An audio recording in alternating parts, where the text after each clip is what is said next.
What is going on, creatives? Tunji from Ceasar Graphics. Welcome to my channel. Today, I'm going to be teaching you guys how to skin retouch with Photoshop. Photo retouching should be part of what a good designer must know how to do well, most especially if you want to go into designing of magazine. I get this question a lot from designers that how do I retouch skin for print without people noticing? If you are part of the people looking for answer to this question, you're watching the right tutorial. I'll be using this image to teach you guys how to smooth skin without people noticing. This move I'll be teaching you work on both white skin and brown skin.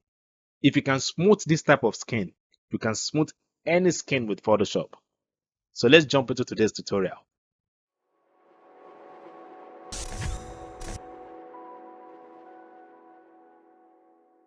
Okay, so I got this image from Pinterest, so I'm going to use it to design the magazine page. So what I'm going to do now is I'm going to make a copy of the image, all right, and I'm going to call this blur, okay, and I'll make a copy again, and I'll call this high pass, all right. Then what I'm going to do is I'm going to hide the high pass layer, and I'll go to filter and I'll select blur. I'll click on the surface blur option here, and I'm going to make sure that I have smooth skin. Now when you're doing this, you need to be very careful, all right. Don't do it to the point where your image is going to look like this, all right. Now this is too much, so just make sure that you still have some details visible on the face. So if you look at the hair, you can still see the eyelashes, all right. Now if I extend it to this side, you see we can't see it anymore, so you need to avoid that. Okay, so I'm going to just move it to about this point here, and let's see if I increase the radius.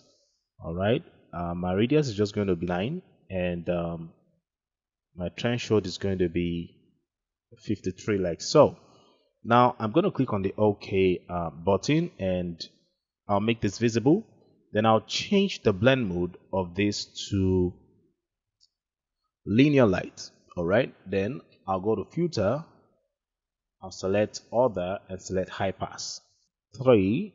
All right, so when you're doing this type of preview is what you should be looking for. All right, then I'm going to click on the OK button. So what you need to do now is you need to click and hold down your brush tool to select the mixer brush, and I'm going to make sure that my wet is set to 78. Now picture the wet like the way you see paint. We have different type of shade of paint.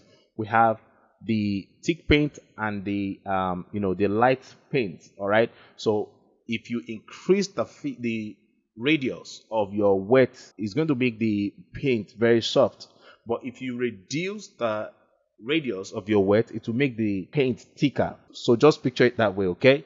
So I'm going to make my wet 78, load is going to be 75, mixer is going to be 90, and flow is going to be 100. Now make sure that sample all layer is not checked, and make sure you are on the blur layer when you are applying your mixer brush. So now I'm going to zoom in, okay, and now you need to be very careful when you are applying the mixer brush.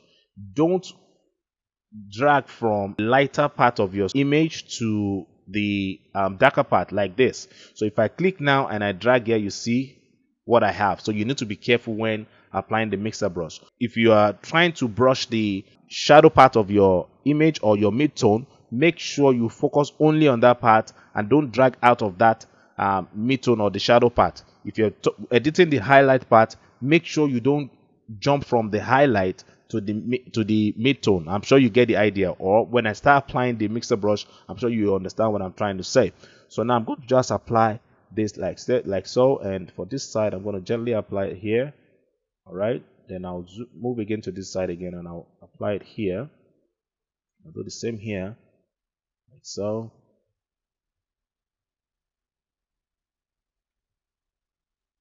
Do the same thing here.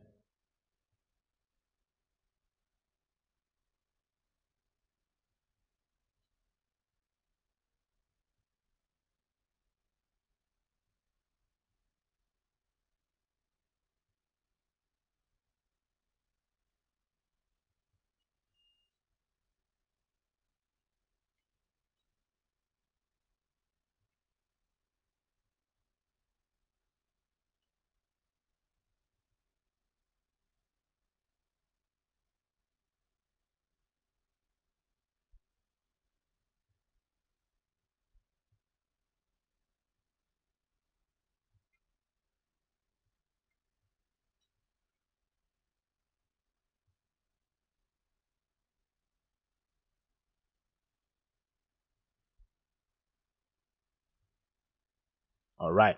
So what I'm going to do now is I'm going to shift select the two layers, and I'll right click and select merge layers. Okay. Then what I'm going to do now is I'm going to repeat the same move again by making a copy of this, and I'm going to call this blur again. Okay. Then I'm going to leave this as high pass, so I'm only going to take out the copy from it, and I'm going to go to the filter menu here, and I'll select blur and click on the surface blur.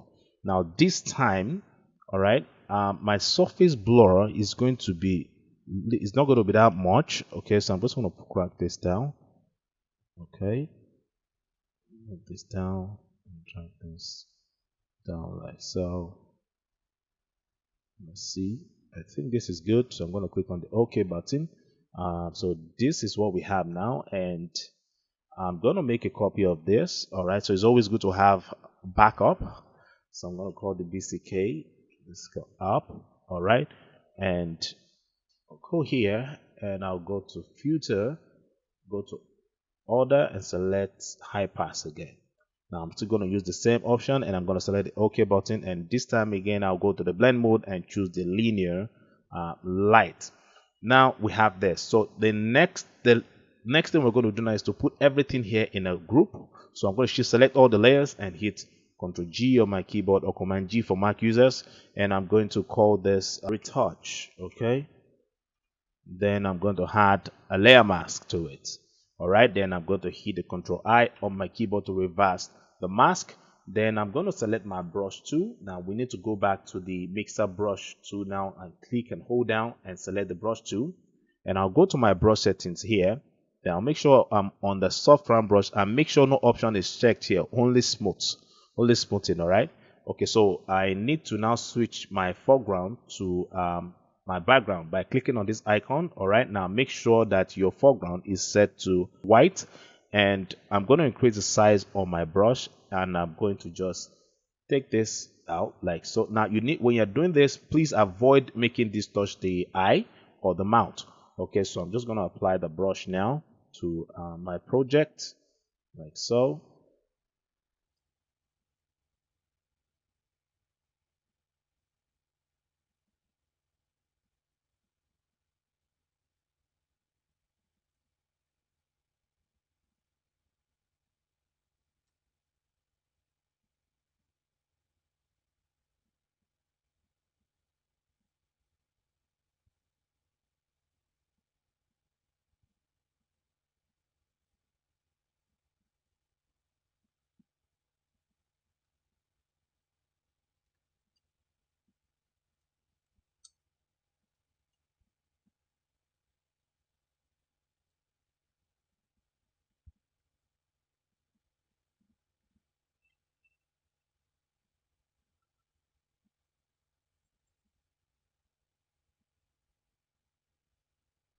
All right, so this is the before and this is the after.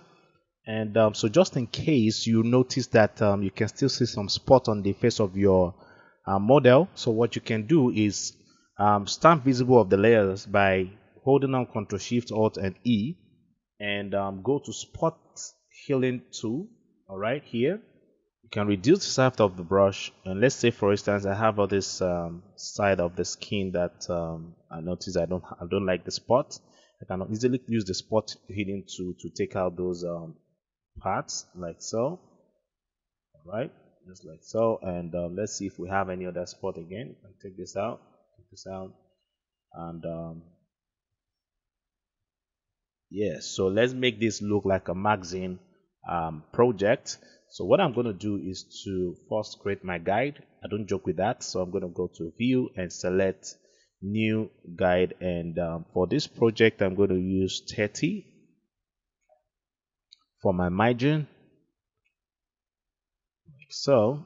All right, and I'm going to make my column to be, let's say, 3. All right, so I'm going to make my columns 3, and I'll click the OK button, and I'm going to bring in my text. Okay, and I'm going to type that. So I'm using the lorem ipsum text here.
the name of the mag.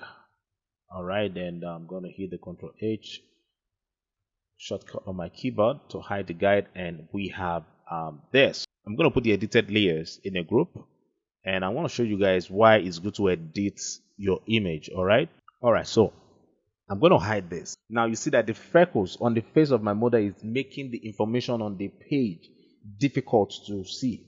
All right, so that's why it's always good to edit your image so as to help the beauty of your page and then the face of your model. I hope you enjoyed today's tutorial. If you have not subscribed, remember to hit the subscribe button and remember to ring the bell so you will be notified when I post my tutorials. Like, share, and comment on this tutorial. I'll see you guys again in my next video. Peace.